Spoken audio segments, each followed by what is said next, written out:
pada poin ini kalian sudah layak disebut sebagai profesional fotografer. Yeay!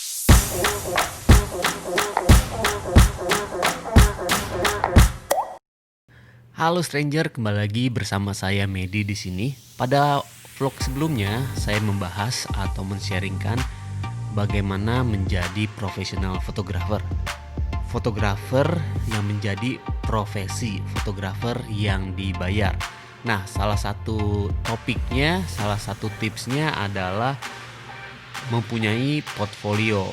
Nah, pada video atau vlog kali ini saya akan men-sharingkan bagaimana caranya membuat portfolio buat kalian jualan kepada klien atau calon klien. Oke, let's go. Setelah memiliki skill fotografi dan skill editing, seorang fotografer memerlukan memerlukan pekerjaan, memerlukan job. Nah, seperti yang saya bahas sebelumnya, setelah kita memiliki skill, bukan berarti tiba-tiba job atau pekerjaan fotografi datang terus kepada kita gitu ya. Nah, kita perlu melakukan promosi, dan salah satu alat untuk melakukan promosi adalah portfolio. Oke, berikut adalah tips bagaimana caranya membuat portfolio. Oke, yang pertama adalah membuat portfolio sendiri.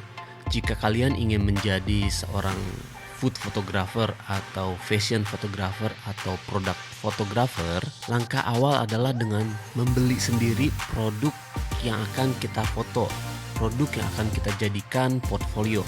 Memang memerlukan dana, memerlukan budget untuk ini. Supaya budget yang dikeluarkan tidak terlalu besar, biayanya tidak besar, kita bisa join portfolio dengan orang atau dengan fotografer juga yang ingin membuat portfolio. Tapi saya sarankan join itu sebaiknya 2 orang saja atau maksimum 3 orang saja. Kenapa cuma berdua atau bertiga? Kenapa enggak bersepuluh supaya biayanya atau costnya semakin kecil? Begini, kalau kita membuat portfolio dalam tim yang kecil berdua misalnya, untuk membuat portfolio itu kita kan praktek langsung ya. Kita setting kameranya, kita setting lampunya, kita setting tata letak produk, kalau still life, pose kalau misalnya untuk fashion yang mengarahkan model, segala macam kita lakukan sendiri. Nah, ini adalah sebagai sebagai pembelajaran atau skill yang perlu kita ingat untuk recreate atau membuat lagi foto yang sejenis, foto yang mirip. Kalau rame-rame ya, satu orang setting lampu, satu orang setting arahin pose model, satu orang yang ngarahin segala macam gitu. Fotonya jebret, mungkin bagus fotonya ya, sama aja begitu ya. Mungkin lebih cepat kalau misalnya 10 orang, tapi mungkin ada hal-hal tertentu yang kita tidak pelajari karena kita tidak ikut terjun langsung ya, karena mungkin si fotografer A, B yang ngurusin lampu segala macam kayak begitu. Jadi saya sarankan bentuk atau join dengan tim yang kecil aja supaya teman-teman benar-benar mengerti proses pembuatannya, tahu step by step pembuatannya. Kemudian alasan yang lain adalah sebenarnya kita bisa bilang dunia fotografi itu sempit. Jadi kalau misalnya ada klien yang mencari fotografer tertentu, biasanya itu dia gampang aja cari fotografer. Kalau misalnya portfolio kita itu sama dengan let's say 10 orang, nanti si klien itu biasanya kan cari-cari fotografer, bandingin harga gitu. Kalau si calon klien ini lihat, fotografer A, B, C, D, E, F, G sampai J, kok portfolionya sama semua ya, ini apaan ya gitu. Nah, untuk menghindari hal-hal seperti itu, sebaiknya bentuk tim atau kerjasama dengan tim yang kecil saja, ya maksimum 3 orang. Jadi tidak terlalu banyak portfolio yang mirip, yang sama dengan portfolio kita di luar. Tapi tetap saya sarankan membuat portfolio itu sendiri. Misalnya membuat portfolio foto arsitektural ya, kita kan bisa pergi kemana, foto gedung, kemudian kita edit tuh ke gedung-gedung, kan banyak banget nih di Jakarta atau di kota-kota besar. Terus misalnya foto produk atau foto makanan, kita bisa beli, contohnya aja misalnya beli pempek Palembang di Foodforia. Nah itu kita foto, yang itu anggap aja makan siang atau makan malam kayak begitu ya. Jadi saya tetap saranin bikin portfolio sendiri. Kemudian tips yang kedua adalah membuat portfolio dengan memberikan jasa fotografi secara gratis. Ya betul, secara gratis.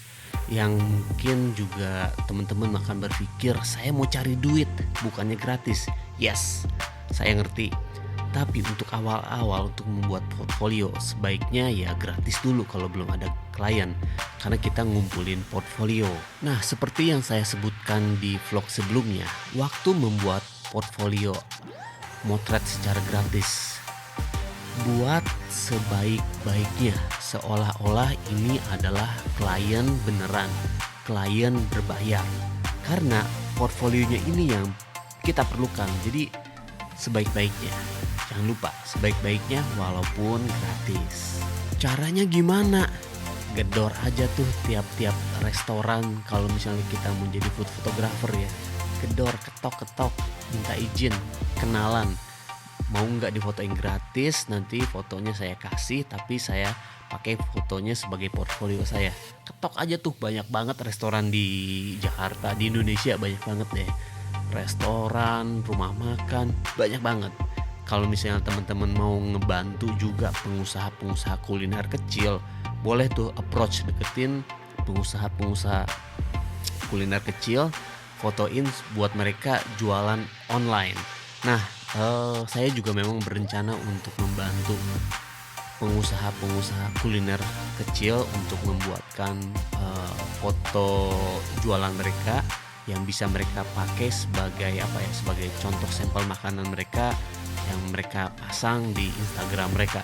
Kalau teman-teman ada orang yang membutuhkan seperti itu, penjual, pengusaha kuliner kecil ya, yang memerlukan jasa seperti itu, boleh teman-teman japri atau DM di Instagram saya. Bang Medi, gimana restoran percaya dengan hasil foto kita? Jangan-jangan orang mau cari makan gratis aja, mungkin ada yang berpikir begitu ya. Gimana orang percaya dengan skill kita gitu walaupun difotoin gratis? Nah, balik lagi ke poin nomor 1, tips nomor 1 di atas. Kita buat sendiri, kita beli sendiri, kita bikin sendiri, yang kita keluarin biaya sendiri. Berhubungan kan?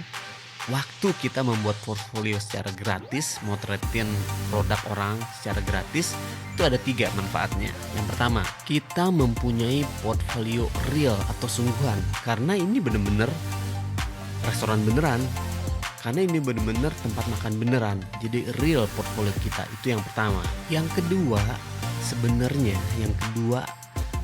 kita sedang mempromosikan jasa fotografi kita kepada orang tersebut, kepada restoran tersebut.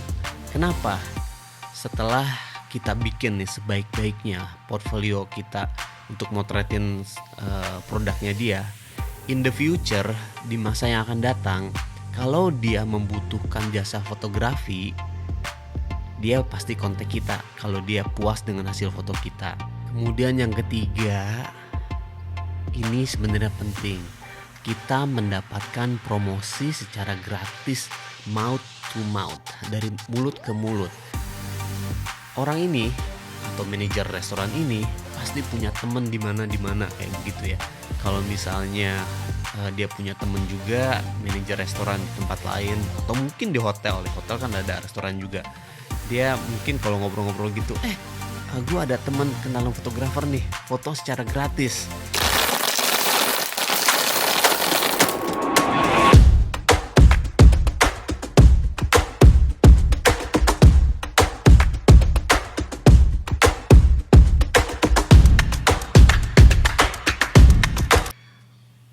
Kasih nomor teleponnya, kontak kita, hotel minta gratis, kasih dulu aja karena kita baru mulai, kasih dulu.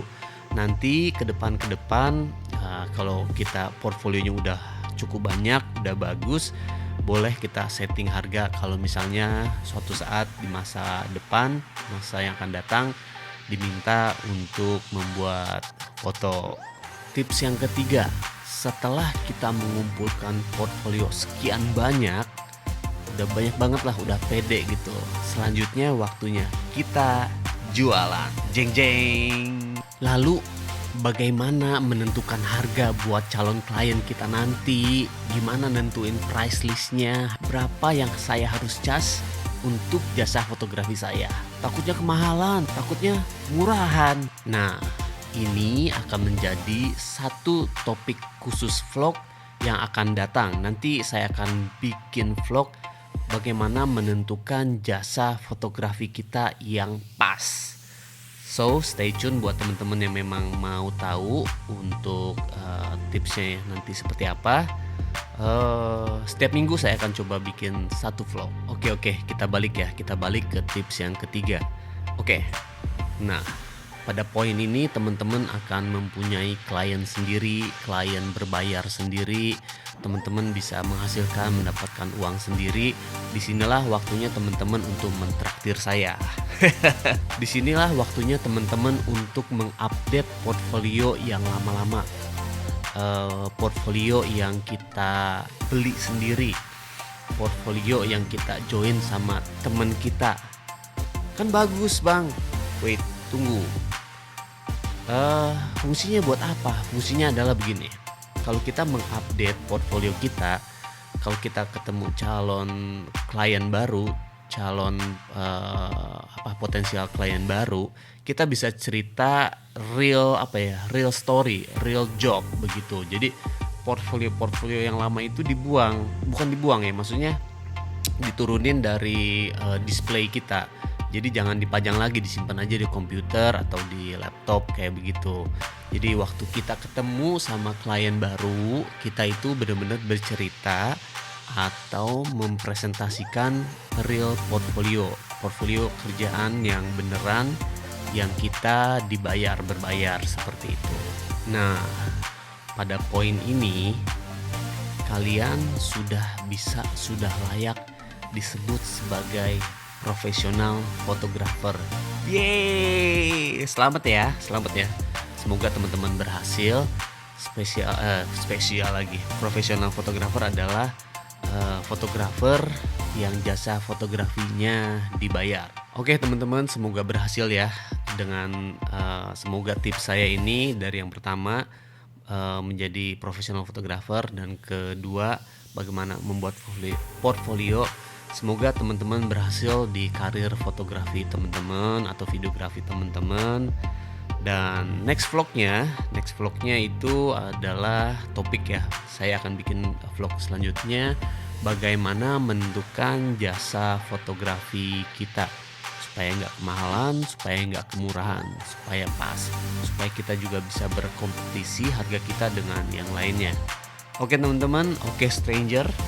Saya ngomong stranger karena mungkin ada penonton yang belum kenal, saya kenal. Tapi mudah-mudahan dengan teman-teman terus menonton, lama-lama kita menjadi teman. Oke, sampai ketemu di video selanjutnya. Kalau teman-teman ada pertanyaan, monggo tulis di kolom komentar, dan boleh support channel ini dengan subscribe, aktifkan loncengnya, dan juga follow Instagram saya kalau mau ngobrol-ngobrol. Sampai ketemu di video selanjutnya. Oke, God bless.